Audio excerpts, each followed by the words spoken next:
সুপ্রিয় দর্শক মণ্ডলী, এস আর মেডিসিন বিডি চ্যানেলের পক্ষ থেকে আপনাদের সকলকে জানাই আসসালামু আলাইকুম।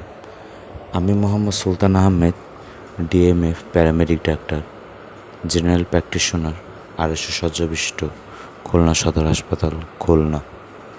আজকে আমার ভিডিওটিতে যে ট্যাবলেটটি দেখছেন, এই ওষুধটির নাম বেকলো 10 মিলিগ্রাম, যা ম্যানুফ্যাকচার করে থাকে অপশন ফার্মা লিমিটেড। আজকে আমার এই ভিডিওটিতে বেকলো 10 মিলিগ্রাম ওষুধটি সম্পর্কে থাকবে বিস্তারিত আলোচনা, কোন কোন রোগের ক্ষেত্রে নির্দেশিত এবং এর ডোজ সম্পর্কে।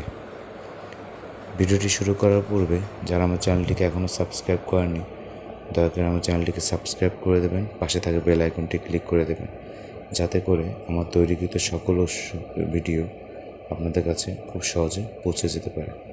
তাহলে শুরু করা যাক আজকের ভিডিওটি। বেকলো 10 মিলিগ্রাম ট্যাবলেটটির মধ্যে রয়েছে বেকলোফেন 10 মিলিগ্রাম। এই ওষুধটি সাধারণত low back pain, muscle spasm, muscles ক্র্যাম্পের ক্ষেত্রে দারুণ কাজ করে থাকে। এই ওষুধটি এছাড়াও হিক্কাপ বা হেঁচকিজনিত সমস্যা যাদের, তারাও এই ওষুধটি সেবন করা যেতে পারে। তবে এই ওষুধটি হেঁচকিজনিত রোগের জন্য ওরকম নির্দিষ্টভাবে উল্লেখিত করা নেই। এই ওষুধটি সকালে একটি, রাতে একটি খাবার পর সেবন করা যেতে পারে এবং এই ট্যাবলেটটি সেবন করার পূর্বে অবশ্যই একটি অ্যান্টি আলসারেন্ট সেবন করা উত্তম।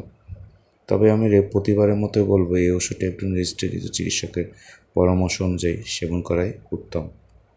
ভিডিওটি ভালো লাগলে ভিডিওতে একটি লাইক দিয়ে দেবেন। আপনাদের কোনো প্রশ্ন থাকলে আমার নিচে কমেন্ট বক্সে জানাতে পারেন। ততদিন পর্যন্ত ভালো থাকবেন, সুস্থ থাকবেন। আসসালামু আলাইকুম।